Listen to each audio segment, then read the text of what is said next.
नमस्कार बच्चों। Good morning everyone. कैसे हैं आप सभी? आशा करती हूँ आप सभी अच्छे होंगे। तो सबसे पहले हम एक बार गायत्री मंत्र करेंगे, हमारे गुरुजनों को याद करेंगे और उसके बाद हम अपने क्लास शुरू करेंगे। ओम भूर्भुवस्वः तत्सवितुर्वरेण्यं भर्गो देवस्य धीमहि धियो यो न प्रचोदयात्। ओम गुरुर्ब्रह्मा गुरुर्विष्णु गुरुदेवो महेश्वरा गुरुर्साक्षात् परब्रह्मा तस्मै श्री गुरुवे नमः। ओम शांति शांति शांति। नमस्कार बच्चों, हमने व्याकरण में पाठ 15 मुहावरे शुरू किया था, जो मैंने आपको समझाया था यहाँ पर पेज नंबर 80 पर, पेज नंबर 80 पर और पेज नंबर 81 पर। आप अपनी टेक्स्ट बुक में भी देख सकते हैं। पेज नंबर 81 पर जो मुहावरे है, ये भी मैंने आपको पूरा समझा दिया था कि इसका अर्थ क्या होता है। तो बच्चों, मुहावरा यानी कि जिसे आप इंग्लिश में इडियम्स कहते हैं, मुहावरे मतलब कि किसी बात को विशेष अर्थ देने वाले वाक्यांश मुहावरे कहलाता है। इसका कुछ विशेष अर्थ निकलता है। तो मैंने यहाँ पर पेज नंबर 81 पर जो मुहावरे हैं उसके अर्थ है और इनसे जो वाक्य है वह भी मैंने आपको पूरा समझा दिया था। अभी आप देख सकते हैं पेज नंबर 82 पर। तो बच्चों, यहाँ पर जो पेज नंबर 82 पर जो मुहावरे हैं, जो शरीर के अंगों से संबंधित कुछ मुहावरे व उनके अर्थ, उसमें मैंने आपको आँख से संबंधित मुहावरे, कान से संबंधित मुहावरे, ये मैंने आपको समझाया भी था और यह दोनों मैंने आपको नोटबुक में लिखने के लिए दिए थे, जो आपने कर लिए होंगे। आज हम आगे बढ़ते हैं। आज मैं आपको यहाँ पर दांत, मुंह, हाथ आदि से जुड़े हुए जो मुहावरे हैं और उनके अर्थ जो है वह बताने जा रही हूँ।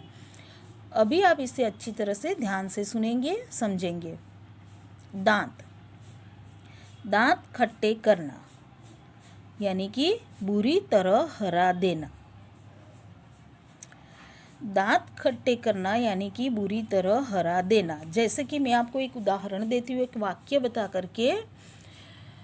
भारत की क्रिकेट टीम ने पाकिस्तान की टीम के दांत खट्टे कर दिए, यानी कि उनको बुरी तरह से हरा दिया। नंबर 2, दांत पीसना, गुस्सा करना। राजू खेल में हार गया तो उसने दांत पीसे, यानी कि वह गुस्सा करने लगा। दांतों तले उंगली दबाना, हैरान होना। इसका मतलब होता है कि हैरान होना। अगर कोई चीज़ को देख करके आप हैरान हो जाते हैं ना, इसे मुहावरे में इस तरह से कहा जाता है, दांतों तले उंगली दबाना। तो जैसे कि मैं एक उदाहरण दे रही हूँ, एक वाक्य बता रही हूँ। ताजमहल को देखकर लोग दांतों तले उंगली दबा लेते हैं, यानी कि हैरान हो जाते हैं। दूध के दांत न टूटना, छोटा होना, कम अनुभवी होना। जब कोई छोटा बच्चा बहुत बड़ी बड़ी बातें करता है, तब जो कोई बड़े बुजुर्ग होते हैं ना, वह उसे सलाह देते हैं, वह उसे बताते हैं कि इतनी बड़ी बड़ी बातें मत किया करो, अभी तक तो तुम्हारे दूध के दांत भी नहीं टूटे हैं, यानी कि अभी तुम छोटे हो और कम अनुभवी हो। तो बच्चों, अभी ये जो मैंने वाक्य बताया, इससे आपको इसका अर्थ भी अच्छी तरह से समझ में आ गया होगा। अभी हम आगे देखते हैं। दांत काटी रोटी होना, यानी कि गहरी मित्रता होना। अगर किसी बच्चे के साथ आपकी गहरी मित्रता होती है, इसे मुहावरे में कहा जाता है दांत काटी रोटी होना, यानी कि गहरी मित्रता होना। तो ये जो दांत से संबंधित जो मुहावरे हैं वो आपको अच्छी तरह से समझ में आ गए होंगे। अभी हम आगे बढ़ते हैं। मुंह से संबंधित कुछ मुहावरे। मुंह में पानी भर आना, मन ललचाना। तो जब कभी आपकी कोई मनपसंद की खाने पीने की चीज़ होती है, अगर आप देखते हैं तो उसे देखते ही आपके मुंह में पानी भर आता है, यानी कि उसे खाने के लिए आपका मन ललचाता है। इसे कहते हैं मुंह में पानी भर आना, यानी कि मन ललचाना। मुंह की खाना हार जाना। अगर कोई खेल में हार जाता है, जैसे राजू मोनू से खेल में हार जाता है, तो क्या बोलते हैं? मोनू ने खेल में मुंह की खाई, यानी कि वह हार गया। नंबर 3, अपने मुंह मियाँ मिट्ठू बनना, अपनी प्रशंसा स्वयं करना। कई लोगों को ऐसी आदत होती है कि जो अपनी ही तारीफ करते रहते हैं। इसे कहते हैं अपने मुंह मियाँ मिट्ठू बनना, खुद की स्वयं की प्रशंसा करना। अभी हम आगे देखते हैं कुछ मुहावरे पेज नंबर 83 पर। मुंह तोड़ जवाब देना, सामने वाले को निरुत्तर कर देना। मुंह उतरना, उदास होना। तो बच्चों, यहाँ पर जो मुंह से संबंधित कुछ मुहावरे थे, जो जिसके अर्थ मैंने आपको बताए, वो आपको अच्छी तरह से समझ में आ गए होंगे। अभी हम आगे बढ़ते हैं। हाथ से संबंधित कुछ मुहावरे व उसके अर्थ। हाथों हाथ लेना, बहुत जल्दी करना। हाथ पांव मारना, कोशिश करना। खेल में जीतने के लिए मैंने बहुत हाथ पांव मारे, यानी कि खेल में जीतने के लिए मैंने बहुत कोशिश की। हाथ साफ करना, चुरा लेना। मालिक नहीं होने के कारण चोर ने उनके घर में अपने हाथ साफ कर लिए, यानी उनके घर में से कुछ चुरा लिया। हाथ पर हाथ रख के बैठना, कुछ काम न करना। कुछ आलसी लोग ऐसे होते हैं जो कुछ भी काम नहीं करते हैं, सिर्फ हाथ पर हाथ रख कर बैठते हैं, यानी कि कुछ भी काम न करना। हाथ तंग होना, पैसे का अभाव होना। जो गरीब लोग होते हैं उनके हाथ हमेशा तंग होते हैं, यानी उनके पास पैसों का अभाव होता है। तो बच्चों, यहाँ पर जो मैंने आपको हाथ से संबंधित जो मुहावरे हैं वह उसके अर्थ है वो मैंने आपको बताया है। साथ में मैंने आपको कुछ उदाहरण के तौर पर वाक्य भी बताए हैं, जिससे कि आपको अच्छी तरह से ये समझ में आ सके। तो जो कुछ भी मैंने आपको बताया, ये पाठ में आपको अच्छे से समझ में आ गए होंगे। मुहावरे, अर्थ एवं वाक्य भी समझ में आ गए होंगे। अभी मैं आपको आगे बताने जा रही हूँ, यह भी जानो। मुहावरे लिंग, वचन व क्रिया के अनुसार परिवर्तित हो सकते हैं। जैसे, तो कहने का अर्थ है कि मुहावरे जो है वह लिंग, वचन व क्रिया के अनुसार वह चेंज भी हो सकते हैं। परिवर्तित मतलब कि वह चेंज भी हो सकते हैं। जैसे कि यहाँ पर आपको एक उदाहरण दिया है, अंगूठा दिखाना। उसका अर्थ क्या है? साफ मना कर देना। अगर मान लो कि जब कभी कोई कुछ काम बताता है तो कोई सामने वाला जो है उस काम के लिए मना कर देता है, यानी कि वह अंगूठा दिखा देता है। जैसे कि यहाँ पे आपको एक और वाक्य भी दिया गया है, जब अनुराग ने मनीष से मदद मांगी तो उसने अंगूठा दिखा दिया, यानी कि उसे साफ मना कर दिया मदद करने से।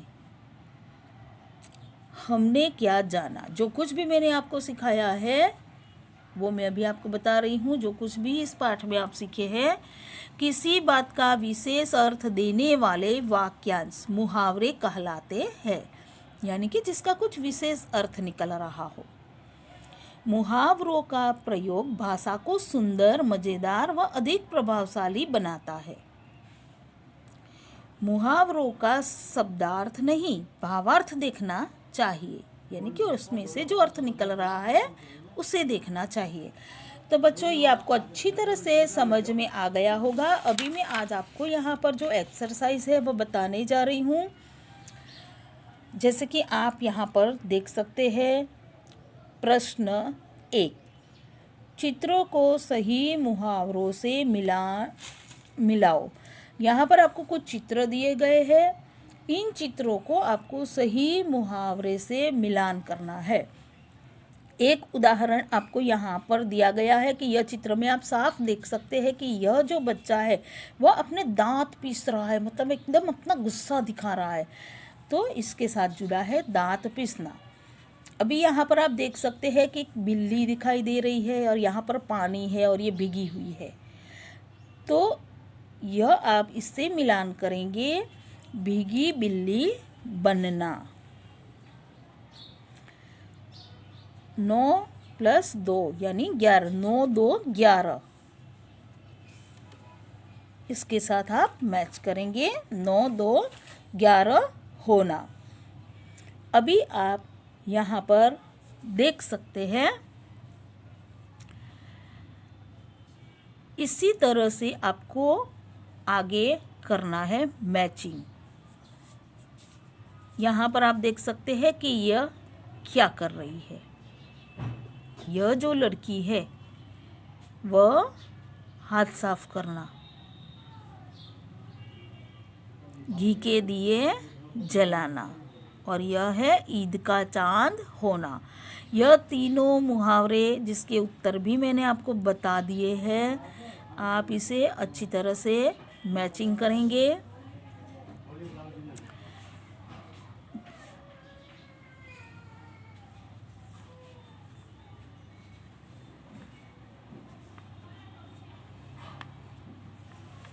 जो मैंने अभी आपको यहाँ पर बताया है ये आप आपकी टेक्स्ट बुक में अच्छी तरह से मैचिंग करेंगे इसका।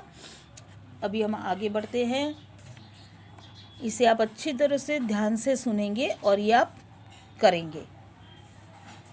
प्रश्न 2, मुहावरों के सही अर्थ पर सही लगाओ। तो यहाँ पर आपको जो मुहावरा दिया गया है उसके नीचे आपको 3 अर्थ दिए गए हैं, लेकिन आपको सही अर्थ पर सही का चिन्ह लगाना है। जैसे कि यहाँ पर आप देख सकते हैं, आसमान सिर पर उठाना। तो यहाँ पर आपको 3 अर्थ दिए हैं, बहुत लंबा होना, दूसरा है बहुत शोर मचाना, तीसरा है ऊंचा कूदना। तो आसमान सिर पर उठाना यानी कि बहुत शोर करना, सही उत्तर है नंबर 2। तो यहाँ पर इस तरह से आप सही का चिन्ह लगाएंगे। अभी आप आगे देखेंगे नंबर 2, घी के दिए जलाना। इसमें भी 3 अर्थ दिए गए हैं। एक तो है खुशी मनाना, दूसरा है दीपक जलाना, तीसरा है दिए में घी डालना। तो यहाँ पर यह जो मुहावरा है घी के दिए जलाना, तो इसका अर्थ होता है खुशी मनाना। नंबर 1 पर आप सही का चिन्ह लगाएंगे। नंबर 3, दांत खट्टे करना। तो यहाँ पर 3 अर्थ है। नंबर 1, दांत में नींबू लगाना, दूसरा है हराना, तीसरा है दांत में खटाई मलना। तो बच्चों, यहाँ पर जो ये तीसरा मुहावरा है दांत खट्टे करना यानी कि हराना, नंबर 2, यहाँ पर आप सही का चिन्ह लगाएंगे। आँख का तारा होना, आँखों के तारे दिखाना, गले लगाना, बहुत प्यारा होना। तो आँख का तारा होना यानी कि बहुत प्यारा होना। जैसे कि बच्चे अपने माता पिता की आंखों के तारे होते हैं, यानी कि बहुत प्यारे होते हैं। अभी हम आगे देखेंगे, मुंह में पानी भर आना, जिसका पहला अर्थ यहाँ पर दिया गया है, मुंह में पानी रोक लेना। दूसरा है जी ललचाना। तीसरा है कुल्ला करना। तो यहाँ पर जो मुहावरा है मुंह में पानी भर आना, इसका मतलब है जी ललचाना, यानी कि मन ललचाना। किसी मनपसंद खाने पीने की चीज़ को देखकर जब मुंह में पानी आ जाता है, यानी कि आपका मन करता है, जी करता है, ललचाता है उसे खाने के लिए। तो बच्चों, अभी आपको इन मुहावरों के जो अर्थ है वो भी समझ में आ गए होंगे, जिसके अर्थ मैंने आपको बताए हैं। तो जो सही अर्थ है वहाँ पर आप इस तरह से सही का चिन्ह लगाएंगे। ये आपको अपनी टेक्स्ट बुक में करना है। अभी हम आगे देखते हैं प्रश्न 3। इन मुहावरों का वाक्य में प्रयोग करो। नंबर 1, फूला न समाना। तो बच्चों, मैंने आपको हर एक मुहावरे के अर्थ बताए हैं। वाक्य आप स्वयं लिखेंगे, सभी अपने आप ओन वाक्य बनाएंगे, क्योंकि सभी के एक जैसे वाक्य नहीं होने चाहिए। वाक्य तो हम कई तरह से बना सकते हैं। तो ये जो है प्रश्न 3 जो है, ये आपका होमवर्क है। ये आप स्वयं करेंगे, खुद अपने आप ओन सेंटेंस आप बनाएंगे। लेकिन मैं आपको समझा रही हूँ, आप ध्यान से सुनेंगे कि जब आप वाक्य बनाएंगे तो वाक्य में आपको इन मुहावरों का उपयोग करना है। मुहावरों का प्रयोग करते हुए आपको वाक्य बनाना है। उसके अर्थ से लेकर वाक्य नहीं बनाना है, वाक्य में यह मुहावरे आने चाहिए। दूसरा है हाथ पांव मारना। तीसरा आँख लगना। चौथा है हाथ पीले करना। पांचवा है दांत पीसना। तो इन 5 मुहावरों से आपको वाक्य बनाने हैं, जो आप स्वयं बनाएंगे और वह आपको यहाँ पर आपकी टेक्स्ट बुक में फिल करना है। अभी हम आगे बढ़ते हैं प्रश्न 4 पर। मुंह और कान से संबंधित 2 मुहावरे लिखो। तो बच्चों, यहाँ पर मैंने आपको इस पाठ में शरीर के अंग से संबंधित मुहावरे भी बताए थे, तो ये भी आप अच्छी तरह से जानते हैं। तो यहाँ पर आपको मुंह और कान, इससे संबंधित 2 मुहावरे आपको लिखने हैं। जैसे कि मुंह में पानी भर आना, अपने मुंह मियाँ मिट्ठू बनना आदि। कान से संबंधित मुहावरे, उसी प्रकार आप कान से संबंधित मुहावरे भी लिखेंगे। और ये भी आप स्वयं लिखेंगे, क्योंकि ये मैं सारा आपको बता चुकी हूँ, समझा चुकी हूँ। इसलिए आप अच्छी तरह से सारे मुहावरे, अर्थ, उनसे जुड़े वाक्य को अच्छी तरह से पढ़ेंगे। और यहाँ पर जो ये प्रश्न 3 और प्रश्न 4 जो है, ये आप होमवर्क में करेंगे। और यहाँ पर जो मैंने अभी आपको बताया है प्रश्न 1 और प्रश्न 2, जिसके उत्तर भी मैंने आपको बता दिए हैं, ये भी आप फिल करेंगे। तो यहाँ पर आज हमारा ये जो पाठ है, पाठ 15 मुहावरे और उसकी एक्सरसाइज जो है वह पूरी हो रही है, जो आपको अच्छी तरह से समझ में भी आ गया होगा। और ये आप अपनी टेक्स्ट बुक में पूरी एक्सरसाइज जो है वह फिल कर देंगे पेज नंबर 84 और 85 पर। धन्यवाद।